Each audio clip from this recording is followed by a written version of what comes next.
दो शेर, मित्तू तोता और हाथी दोस्त, बच्चों की कहानी हिंदी। आगाज का दृश्य। दृश्य हरा भरा जंगल, चिड़ियों की चहचहाट, बहते झरने की आवाज, पेड़ों से छनकर आती नरम धूप। पृष्ठभूमि में हल्की खुशगवार संगीत।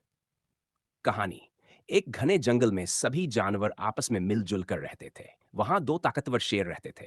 पहला शेर सिंघू था और दूसरा बल्लू। दोनों बहुत बहादुर थे, लेकिन अक्सर छोटी छोटी बातों पर आपस में झगड़ पड़ते थे। जंगल में एक बातूनी और हंसमुख तोता भी रहता था, जिसका नाम मित्तू था। उसकी मीठी आवाज सुनकर सब जानवर खुश हो जाते थे। इसी जंगल में एक नेकदिल और समझदार हाथी गज्जू भी रहता था। वह हमेशा सबको सुलह और दोस्ती का संदेश देता था। जंगल की मस्जिद। जंगल के बीचों बीच एक पुरानी सी मस्जिद थी। यह जगह सभी जानवरों के लिए शांति और एकता की पहचान थी। जब भी कोई समस्या होती तो सभी जानवर मस्जिद में इकट्ठा होकर उसका हल निकालते। शेरों का झगड़ा। एक दिन सिंघू और बल्लू के बीच खाने को लेकर बड़ा झगड़ा हो गया। सिंघू दहाड़ते हुए बोला, यह शिकार मेरा है। बल्लू गरजकर बोला, नहीं, यह मेरा है। उनकी जोरदार आवाज से पूरा जंगल कांप उठा। छोटे जानवर डरकर पेड़ों और बिलों में छिप गए।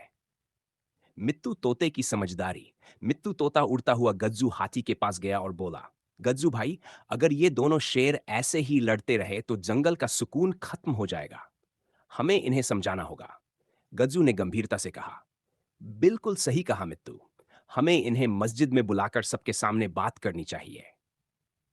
मस्जिद में अमन की बात। शाम को जंगल के सारे जानवर मस्जिद में जमा हुए।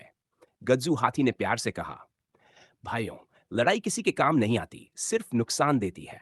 असली ताकत प्यार और एकता में है। मित्तू तोते ने मधुर आवाज में कहा, अगर आप दोनों शेर मिलकर शिकार करेंगे तो सबको हिस्सा मिलेगा और जंगल हमेशा खुशहाल रहेगा। दोनों शेरों ने एक दूसरे की ओर देखा और मुस्कुरा दिए। सिंघू बोला, ठीक है, अब हम कभी झगड़ा नहीं करेंगे। बल्लू ने भी हामी भर दी। खुशियों से भरा जंगल। उस दिन के बाद सभी जानवर मिलजुल कर रहने लगे। सिंघू और बल्लू अच्छे दोस्त बन गए। मित्तू तोते की शरारतों और गज्जू हाथी की समझदारी से जंगल में फिर से खुशी और शांति लौट आई। आखिर में संदेश। प्यारे बच्चों, अगर आपको हमारी कहानी अच्छी लगी हो तो एक प्यारा सा लाइक और सब्सक्राइब जरूर कर दीजिए। बहुत बहुत धन्यवाद। हमेशा मुस्कुराते रहिए।